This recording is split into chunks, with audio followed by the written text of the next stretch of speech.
ಅವಕಾಶ ನನಗೆ ಒದಗಿಸ್ಕೊಟ್ಟಂತಹ ರಂಗನಾಥ್ ಗುರೂಜಿಗೆ ನಾನು ನಿಜವಾಗ್ಲೂ ಸಾಷ್ಟಾಂಗ ನಮಸ್ಕರಿಸ್ತೀನಿ. ಹಾಗೂ ವೇದಿಕೆಗೆ, ನಿಮ್ಮೆಲ್ಲರ ಪ್ರೀತಿಗೆ ನಾನು ಚಿರಋಣಿ. ಪತ್ರಿಜಿ ಗುರುಗಳು, ಬಾಬಾಜಿ, ಮಾತಾಜಿ, ಯುಕ್ತೇಶ್ವರ್ಜಿ, ಲಾಹಿರಿ ಮಾಷೆ ಎಲ್ಲರ ಆಶೀರ್ವಾದದೊಂದಿಗೆ ನಾನು ಈ ತರಗತಿಯನ್ನ ನಾನು ಪ್ರಾರಂಭಿಸ್ತಾ ಇದ್ದೀನಿ. ಹಿಂದಿನ ದಿನದಲ್ಲಿ ನಾವು ಗುರುವಿನೊಡನೆ ಕೊನೆಯ ದಿನಗಳು ಅಂದ್ರೆ ಯುಕ್ತೇಶ್ವರರ ಕೊನೆಯ ದಿನ ಹೇಗಿತ್ತು, ಹೋಗ್ಬೇಡ ಅಂತ ಹೇಳ್ತಾರೆ ಯುಕ್ತೇಶ್ವರರು ಅವ್ರ ಯೋಗಾನಂದರಿಗೆ. ಆದ್ರೂ ಇವ್ರಿಗೆ ಬಾಬಾಜಿ ಅವ್ರಿಗೆ ದರ್ಶನ ಕೊಟ್ಟಿದ್ರಲ್ಲ, ನನಗೂ ಕೊಡ್ಬೋದು ಅನ್ನೋ ನಿರೀಕ್ಷೆನಲ್ಲಿ ಅವ್ರು ಅಲ್ಲಿಗೆ ಹೋಗ್ತಾರೆ. ಅವ್ರು ಮೊದ್ಲೇ ಹೇಳಿರ್ತಾರೆ ಯುಕ್ತೇಶ್ವರರು, ನಿಮಗೆ ಆ ದರ್ಶನ ಆಗಲ್ಲ ಅಂತ. ಆದ್ರೂ ಕೂಡ ಹೋಗಿರ್ತಾರೆ. ಅಲ್ಲಿ ಹೋದಾಗ ಏನೇನು ಸಂಗತಿ ಆಯ್ತು ಅನ್ನೋದನ್ನ ಅವರು ವಿವರಿಸ್ತಾ ಇದ್ರು. ಅಲ್ಲಿ ಹೋದಾಗ ರವಿದಾಸ ಅಂತ ಹೇಳಿ ಮಹಾತ್ಮ ಕಬೀರರ ಸೋದರ ಶಿಷ್ಯರನ್ನ ಅವರು ಮಾಡ್ತಾರೆ. ಅವ್ರ ಜೊತೆ ಚಿತ್ತೂರ ರಾಣಿ ಕೂಡ ಶಿಷ್ಯರ ಪೈಕಿ ಇರ್ತಾಳೆ. ಅವರು ಗೌರವಾರ್ಥ ಒಂದು ಔತಣಕೂಟವನ್ನ ಏರ್ಪಡಿಸಿರ್ತಾರೆ. ಅಲ್ಲಿ ಎಲ್ಲ ಬ್ರಾಹ್ಮಣರುಗಳು ಬಂದಿರ್ತಾರೆ. ಆ ಬ್ರಾಹ್ಮಣರು ಈ ಚಮ್ಮಾರನೊಡನೆ ನಾವು ಊಟ ಮಾಡಲ್ಲ ಅಂತ ನಿರಾಕರಿಸಿ ಅವರೇ ತಂದಂತ ಊಟವನ್ನ ಮಾಡ್ಲಿಕ್ಕೆ ಹೋಗ್ತಾರೆ. ಆ ಊಟ ಮಾಡ್ಲಿಕ್ಕೆ ಹೋದ್ರು ಕೂಡ ಅವ್ರಿಗೆ ರವಿದಾಸರ ಆಕೃತಿನೇ ಅವ್ರ ಪಕ್ಕದಲ್ಲಿ ಬರುತ್ತೆ. ಅಂದ್ರೆ ಆಧ್ಯಾತ್ಮಿಕ ಶಕ್ತಿ ಎಷ್ಟು ಅನ್ನೋದನ್ನ, ಕನಕದಾಸರಿಗೆ ಕೃಷ್ಣನ ದರ್ಶನ ಇರ್ಬೋದು, ಇಂಥ ಅನೇಕ ಸಂಗತಿಗಳನ್ನ ನಾವು ಕೇಳ್ತೀವಿ. ಹೀಗೆ ಎಲ್ಲವನ್ನು ಮುಗಿಸಿ ಯುಕ್ತೇಶ್ವರರು ವಾಪಸ್ಸು ಬರ್ಲಿಕ್ಕೆ ಇನ್ನೇನ್ 300 ಕಿಲೋಮೀಟರ್ ಬರ್ಬೇಕಾಗಿರುತ್ತೆ. ಅವರ ಪೈಕಿ ಒಂದು ಟೆಲಿಗ್ರಾಮ್ ಬರುತ್ತೆ ಅವ್ರಿಗೆ ಆ ಸಮಯದಲ್ಲಿ, ತತ್ಕ್ಷಣ ಪೂರಿ ಆಶ್ರಮಕ್ಕೆ ಬರೋದು ಅಂತೇಳಿ. ತಕ್ಷಣ ಇವರಿಗೆ ಏನೋ ಇದು ಆತಂಕದ ಸುದ್ದಿನೇ ಇರ್ಬೋದು, ಗುರುಗಳು ಅವತ್ತು ಕೂಡ ಹಾಗೆ ಹೇಳಿದ್ರಲ್ಲ ಅಂತ ಹೇಳಿ ತಕ್ಷಣ ಇವರ ಮನಸ್ಸಿನಲ್ಲಿ ಪ್ರಾರ್ಥಿಸ್ತಾರೆ, ಗುರುವೇ ನನ್ನ ಗುರುವನ್ನ ಉಳಿಸಪ್ಪ ಅಂತ ಹೇಳಿ ಮನಸ್ಸಿನಲ್ಲಿ ಆರ್ದ್ರವಾಗಿ ಬೇಡ್ಕೊಳ್ತಾರೆ. ಇನ್ನೇನು ರೈಲು ಹೊರಡಬೇಕು, ಒಂದು ದಿವ್ಯವಾಣಿ ಇವ್ರಿಗೆ ಬರುತ್ತೆ, ಈ ರಾತ್ರಿ ಪೂರಿಗೆ ಹೋಗಬೇಡ, ನಿನ್ನ ಪ್ರಾರ್ಥನೆಯನ್ನು ನೆರವೇರಿಸಲು ಸಾಧ್ಯವಿಲ್ಲ ಅಂತ ಹೇಳಿ.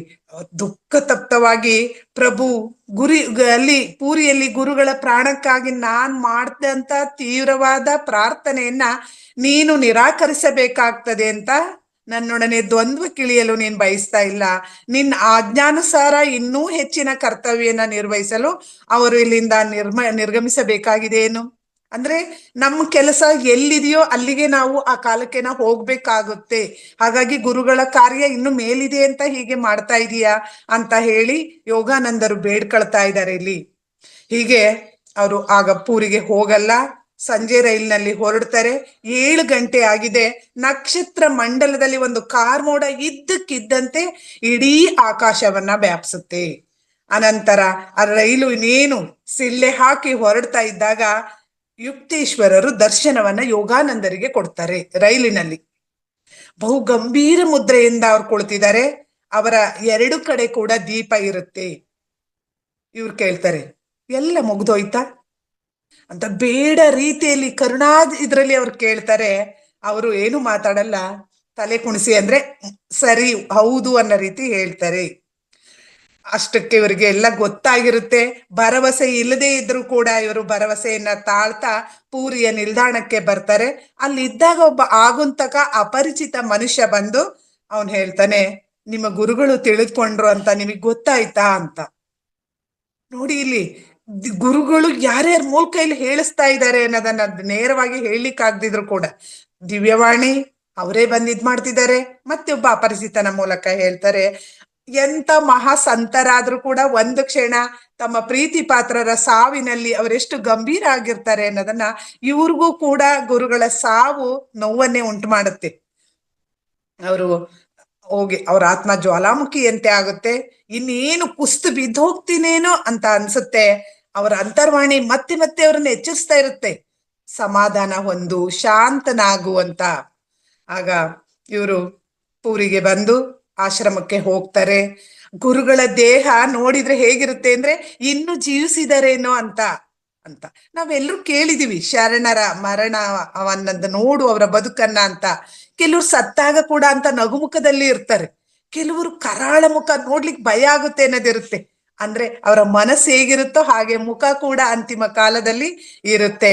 ಹಾಗೆ ಇವರು ಆರೋಗ್ಯ ಸೌಂದರ್ಯವತಿಯಾಗಿ ಅವರ ಮುಖ ಕಾಂತಿಯಿಂದ ಕೂಡಿರುತ್ತೆ. ಅವರು ದೇಹತ್ಯಾಗ ಮಾಡೋದಕ್ಕಿಂತ ಸ್ವಲ್ಪ ಮುಂಚೆ ಜ್ವರ ಬಂದಿತ್ತಂತ ಅಷ್ಟೇ. ಮತ್ತೆ ಇನ್ನೇನು ಆ ಸಮಯಕ್ಕೆ ಇವರು ಸ್ವಸ್ಥರಾಗಿರ್ತಾರೆ. ನಾವು ಕೂಡ ನಮ್ಮ ಕೆಲವರನ್ನ ಕೇಳ್ತೀವಿ, ಮೊನ್ನೆ ಆಚೆ ಎಲ್ಲ ಸ್ವಲ್ಪ ಆರಾಮ ಇರ್ಲಿಲ್ಲ, ನಿನ್ನೆ ಚೆನ್ನಾಗೇ ಇದ್ರು, ಎಲ್ಲರ ಜೊತೆ ಮಾತಾಡಿದ್ರು, ಊಟ ಮಾಡಿದ್ರು. ಅಂದ್ರೆ ಅಂದ್ರೆ ನೋಡಿ, ಇದು ಎಲ್ಲರ ಬದುಕಿನಲ್ಲೂ ಹೇಗೆ ಮರುಕಳಿಸುತ್ತೆ ಅನ್ನೋದನ್ನ. ಹಾಗೆ ಇವರು ಅವ್ರಿಗೆ ಎಷ್ಟು ನೋಡಿದ್ರು ಗುರುಗಳ ಮುಖವನ್ನ ತೃಪ್ತಿ ಆಗ್ತಾ ಇಲ್ಲ. ಇನ್ನೂ ನೋಡ್ಬೇಕು ಅಂತ ಹೇಳಿ ಆ ಗುರುಗಳನ್ನ ನೋಡ್ತಾ ಇದ್ದಾರೆ. ಅವರ ಚರ್ಮ ನಯವಾಗಿ ಮೃದುವಾಗೇ ಇರುತ್ತೆ, ಮುಖದಲ್ಲಿ ದಿವ್ಯಾನಂದದಿಂದ ಕೂಡಿದಂತ ಶಾಂತಿ ಇರುತ್ತೆ. ಆ ಅನುಭಾವಿಕ ಕರೆಬಂಧಗಳಿಗೆಯಲ್ಲಿ ಅವರು ಪ್ರಜ್ಞಾಪೂರ್ವಕವಾಗಿ ತಮ್ಮ ದೇಹವನ್ನ ತ್ಯಜಿಸಿ ಹೋಗಿರ್ತಾರೆ. ಆಗ ಇವರು ಇದ್ದಕ್ಕಿದ್ದಂಗೆ ಹೇಳ್ತಾರೆ, ಬಂಗಾಳದ ಸಿಂಹ ಅದೃಶ್ಯವಾಯಿತು. ಯೋಗಾನಂದರು ಗುರುಗಳ ಬಗ್ಗೆ ಹೇಳದಿದು. ಹೀಗೆ ಆ ನಂತರ ಮಾರ್ಚ್ 10ರಂದು ಅವರು ಉತ್ತರ ಕ್ರಿಯೆಗಳೆಲ್ಲವನ್ನು ಕೂಡ ನೆರವೇರಿಸ್ತಾರೆ. ಆ ಸಮಾಧಿಯನ್ನ ಮಾಡೋದು ನಮ್ಗೆಲ್ರಿಗೂ ಗೊತ್ತು.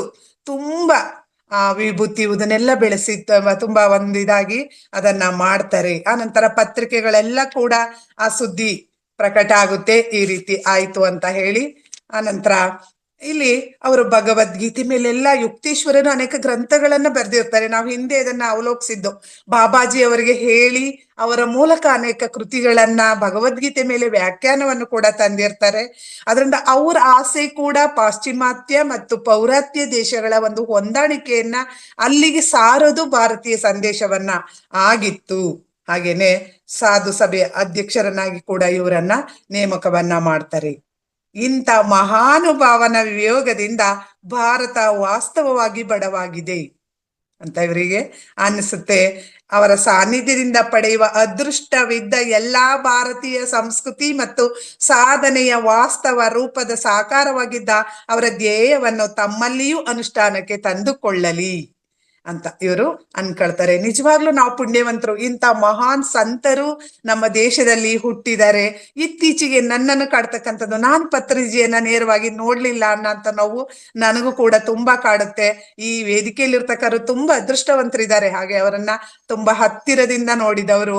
ಹಾಗೇನೆ ಯೋಗಾನಂದರು ಆ ಯುಕ್ತೇಶ್ವರರ ಬಗ್ಗೆ ಹೇಳ್ತಾ ಹೋಗ್ತಾರೆ. ನಂತರ ಇವರು ಅಲಹಾಬಾದಿನ ಮೇಳಕ್ಕೆ ಹೋದ ದಿನ ಏನಾಯ್ತು ಅನ್ನೋದನ್ನ ಒಬ್ಬ ಪ್ರಫುಲ್ಲ ಅನ್ನನನ್ನ ಇವರ ಶಾಲೆಗೆ ಸೇರಿಸಿದ ನಂತರ ಹೇಳ್ತಾರೆ. ಅವರು ಗುರುಗಳು ಮೇಜಿನ ಮೇಲಿಂದ ತೀವ್ರವಾಗಿ ಕುಸಿದು ಬೀಳ್ತಾರೆ. ಕುಸಿದು ಬಿದ್ದ ತಕ್ಷಣ ಯೋಗಾನಂದ ಹೊರಟು ಹೋದ ಅಂತ ಹೇಳಿ ಕೂಗಿಕೊಳ್ತಾ ಬೇರೊಂದು ರೀತಿಯಲ್ಲಿ ಅವನಿಗೆ ನೀವು ತಿಳಿಸ್ಬೇಕಾಗುತ್ತೆ. ಅಂದ್ರೆ ನಾನು ದೇಹವನ್ನ ಬಿಟ್ಟ ಸುದ್ದಿಯನ್ನ ಬೇರೆ ರೀತಿಯಲ್ಲಿ ನೀವು ತಿಳಿಸ್ಬೇಕು ಅನ್ನೋದನ್ನ ಗೂಢವಾಗಿ ಅಲ್ಲಿದ್ದಂತ ಶಿಷ್ಯರಿಗೆ ಅವ್ರು ಹೇಳ್ತಾರೆ. ಆ ನಂತರ ಗಂಟ್ಲೆ ಮೌನವಾಗಿ ಕೊಳದಿದ್ದಾರೆ. ಇದನ್ನ ಪ್ರಫುಲ್ಲ ಯುಕ್ತೇಶ್ವರರ ಕೊನೆಯ ಗಳಿಗೆ ಹೇಗಿತ್ತು ಅನ್ನೋದನ್ನ ಹೇಳ್ತಾರೆ.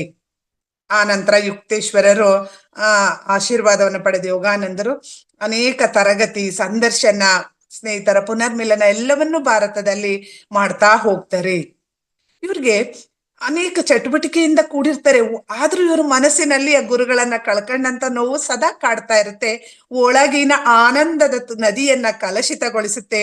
ಎಷ್ಟೋ ವರ್ಷಗಳ ಒಳಗಿನ ನದಿ ನನ್ನೆಲ್ಲ ಇಂದ್ರಿಯ ಅನುಭವಗಳ ಮರಳ ಹರಯಿ ನಡಿಲಿ ಅಂಕುಡೊಂಕಾಗಿ ಹರಿಯುತ್ತಿತ್ತು.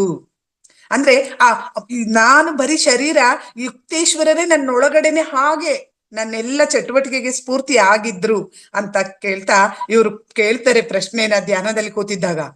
ಆ ದಿವ್ಯ ಸಂತ ಎಲ್ಲಿ ಹೋಗಿರ್ಬೋದು ಅಂತ ಮೌನವಾಗಿ ಅವರು ಕೂಗ್ಕೊಳ್ತಾರೆ. ಗುರುಗಳು ವಿಶ್ವಾತ್ಮನೊಡನೆ ಸಾಯುಜ್ಯ ಹೊಂದಿದ್ದು ಒಳ್ಳೇದಾಯಿತು. ಅಂದ್ರೆ ನಮ್ಮೆಲ್ಲರ ಸಾವು ಕೂಡ ಒಂದು ಉದ್ದೇಶದಿಂದ ನಿಗದಿ ಆಗಿರುತ್ತೆ. ನಾವು ಅಲ್ಲಿ ಹೋಗಿ ಏನೋ ಒಂದು ಮಾಡ್ಬೇಕು. ಅವರು ಸಾವರಿಯದ ಸಾಮ್ರಾಜ್ಯದಲ್ಲಿ ಅವರು ನಿರಂತರವಾಗಿ ಬೆಳಗ್ತಾ ಇರ್ತಾರೆ. ಈ ಭೂಲೋಕದಲ್ಲಿ ಹುಟ್ಟು ಸಾವು ಕಷ್ಟ ಸುಖ ಎಲ್ಲ ಇದೆ, ಆದ್ರೆ ಅಲ್ಲಿ ಏನು ಇಲ್ಲ, ಎಲ್ಲ ಶಾಂತಿ ನೆಮ್ಮದಿ ಸಂತೋಷ ಅಷ್ಟೇ ಇರುತ್ತೆ. ಅಲ್ಲಿ ಅವ್ರು ಇದ್ದಾರೆ ಅಂತ ಹೇಳಿ ಇವರೇ ಭರವಸೆ ಇದನ್ನ ಸಮಾಧಾನ ಮಾಡ್ಕೊತಿದ್ದಾರೆ ಮನ್ಸನ್ನ. ಆದ್ರೂ ಒಂದು ಮನ್ಸು, ಇಷ್ಟು ವರ್ಷದಲ್ಲಿ ನಾನು ಶ್ರೀರಾಮ್ಪುರದಲ್ಲಿ ಅವರನ್ನ ನೋಡ್ತಾ ಇದ್ದೆ, ಅವರಿಗಾಗಿ ಕಾತರಿಸಿ ಓಡ್ ಹೋಗ್ತಾ ಇದ್ದೆ. ಇನ್ ಮುಂದೆ ಅವರನ್ನ ನಾನು ಭೇಟಿ ಅಲ್ವಲ್ಲ. ಸ್ನೇಹಿತರನ್ನ ದಂಡು ಕರ್ಕೊಂಡು ಹೋಗರು ಇವರು, ನನ್ನ ಗುರುಗಳನ್ನ ಬನ್ನಿ ಭೇಟಿ ಮಾಡಿಸ್ತೀನಿ ಅಂತ. ಈಗ ನಾನು ಎಲ್ಲಿ ಕರ್ಕೊಂಡು ಹೋಗ್ಲಿ ಅವರನ್ನ, ಯಾರನ್ನ ತೋರಿಸ್ಲಿ ಅಂತ ಹೇಳಿ ಭಾರತದ ಜ್ಞಾನಾವತಾರರು ಅಲ್ಲಿ ಕುಳಿತಿದ್ದಾರೆ ಅಂತ ಹೆಮ್ಮೆಯಿಂದ ಹೇಳಿಕೊಳ್ಳಲಾರೆ. ಪಶ್ಚಿಮದಲ್ಲಿ ಕೂಡ ಇವರು ಗುರುಗಳ ಬಗ್ಗೆ ಅವರು ಹೇಳ್ತಾ ಇದ್ರು ಪ್ರಶಂಸನೀಯ ನುಡಿಗಳನ್ನ. ನಾನು ಇಂಥವ್ರು ಇದ್ದಾರೆ ಅಂತ ನನ್ಗೆ ಹೇಳ್ಕೊಳ್ಳಿಕ್ಕೆ ಅವಕಾಶ ಇಲ್ವಲ್ಲ ಅಂತ ಹೇಳ್ತಾರೆ. ಆನಂತರ ಮತ್ತೆ ಅಮೆರಿಕಕ್ಕೆ ಹೊರಡ್ತಕ್ಕಂತ ಒಂದು ಸಂದರ್ಭ ಬರುತ್ತೆ.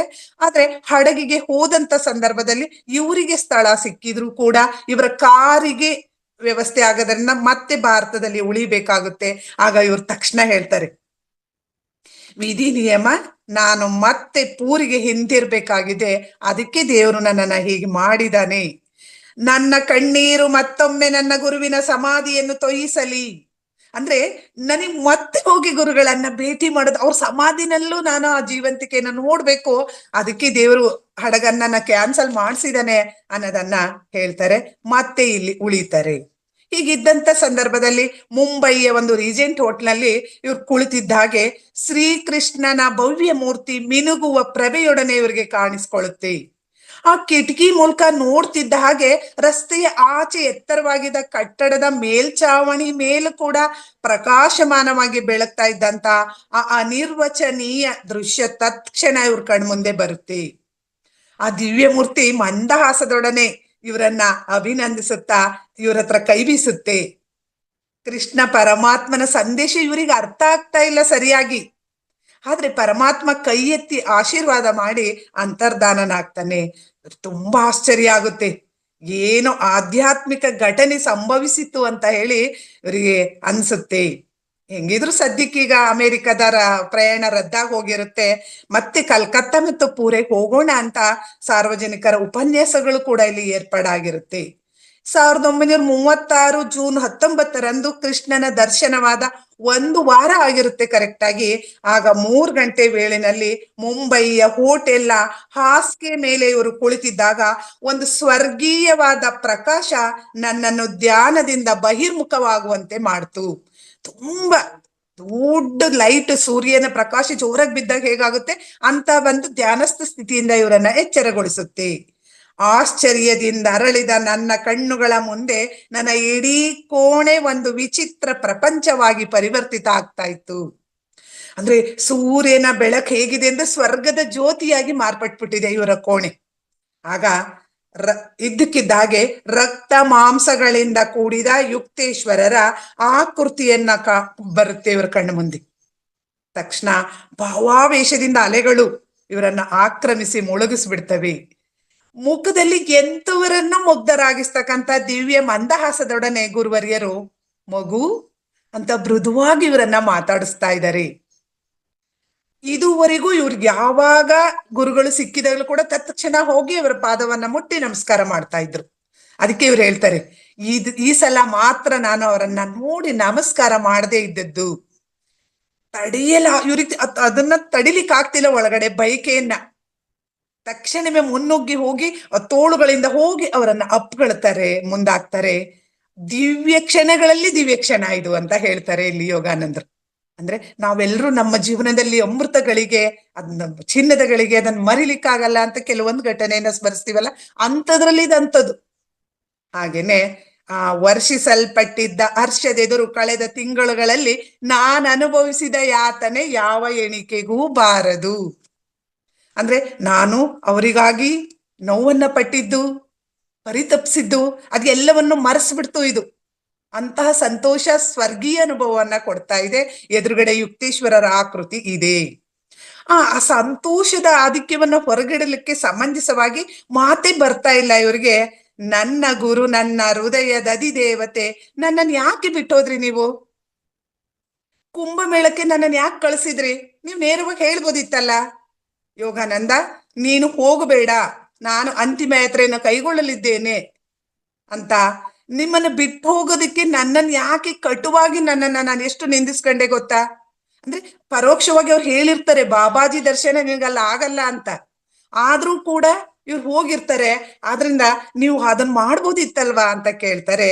ಆಗ ಇವ್ರು ಹೇಳ್ತಾರೆ, ಮೊದಲ ಬಾರಿ ನೀನು ನನಗೆ ಬಾಬಾಜಿ ಭೇಟಿ ಕೊಟ್ಟಂತ ಸ್ಥಳದಲ್ಲಿ ನೀನು ಕೂಡ ನಿರೀಕ್ಷೆಯೊಡನೆ ಹೋಗ್ತಾ ಇದ್ದಿದ್ರಿಂದ ನಿನ್ನ ನಿರೀಕ್ಷೆಗೆ ಅಡ್ಡಿ ಬರಬಾರ್ದು ಅನ್ನೋದು ಉದ್ದೇಶ ಆಗಿತ್ತು.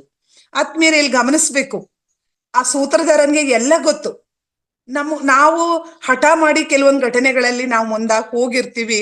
ಆದ್ರೂ ದೇವರು ಹೇಗೆ ಅದನ್ನ ನಿಭಾಯಿಸ್ತಾನೆ ಆವಾಗ ಇವ್ರಿಗೆ ಯಾಕೆ ಹಂಗ್ ಮಾಡಿದೆ, ನನ್ನನ್ನು ಯಾಕೆ ಅಲ್ಲಿ ಹೋಗಂಗ್ ಮಾಡಿದೆ, ನನ್ನನ್ನು ಯಾಕೆ ಅಷ್ಟು ಕಠಿಣವಾಗಿ ಮಾಡಿದೆ ಅಂತ ನಮ್ಮನ್ನ ನಾವು ಅನೇಕ ಪ್ರಶ್ನೆಯನ್ನ ಕೇಳ್ಕೊಳ್ತೀವಿ.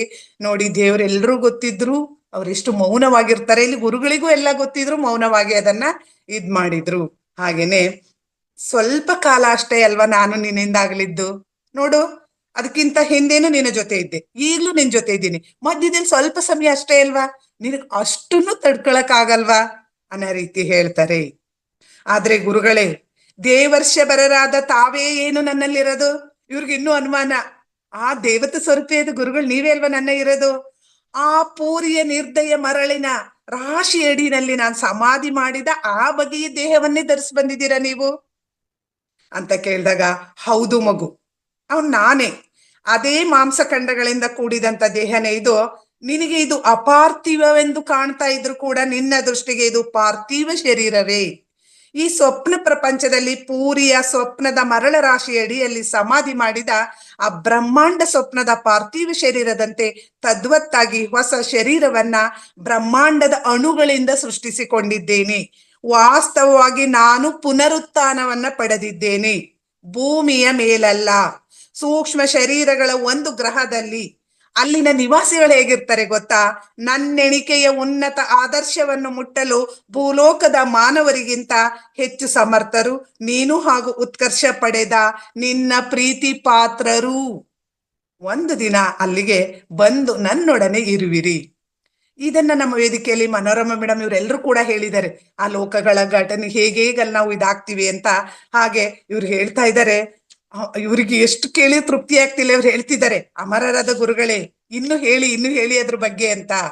ಕೂಡಲೇ ಗುರುಗಳು ವಿನೋದವಾಗಿ ಮುಗುಳ್ನಾಗ ಹೇಳ್ತಾರೆ, ಮುದ್ದು ಮಗು, ನಿನ್ನ ಹಿಡಿತವನ್ನು ಸ್ವಲ್ಪ ಸಡಿಲಿಸು, ತುಂಬಾ ಹಿಂಗೆ ಕಂಜೆಸ್ಟ್ ಆಗಿ ಇರ್ಬೇಡ, ಫ್ರೀಯಾಗಿ ಇರು ಅನ್ನೋದನ್ನ ಹೇಳಿ ಅಷ್ಟಾದಿ ಹಿಡಿತದಿಂದ ನಾನವರನ್ನು ಬಲವಾಗಿ ಅಪ್ಪಿ ಹಿಡಿದಿರ್ತಾರೆ ಯುಕ್ತೇಶ್ವರನ್ನ, ಮತ್ತೆ ಬಿಡಬಾರ್ದು ಅವ್ರನ್ನ ಅನ್ನೋ ದೃಷ್ಟಿನಲ್ಲಿ ಸ್ವಲ್ಪ ಮಾತ್ರ ಸಡಿಲಿಸ್ತೀನಿ.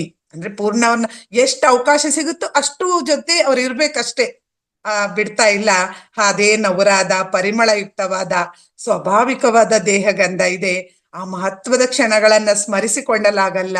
ಇವರ ದಿವ್ಯವಾದ ಮಾಂಸಲ ದೇಹವನ್ನು ಸ್ಪರ್ಶಿಸಿದ್ದ ರೋಮಾಂಚಕಾರಿ ಅನುಭವೇ ಈಗಲೂ ನನ್ನ ತೋಳುಗಳ ಒಳಬದಿಗಳಲ್ಲಿ ಹಾಗೂ ಹಸ್ತಗಳಲ್ಲಿ ಆಗುತ್ತದೆ ಅನ್ನೋದನ್ನ ಹೇಳ್ತಾರೆ.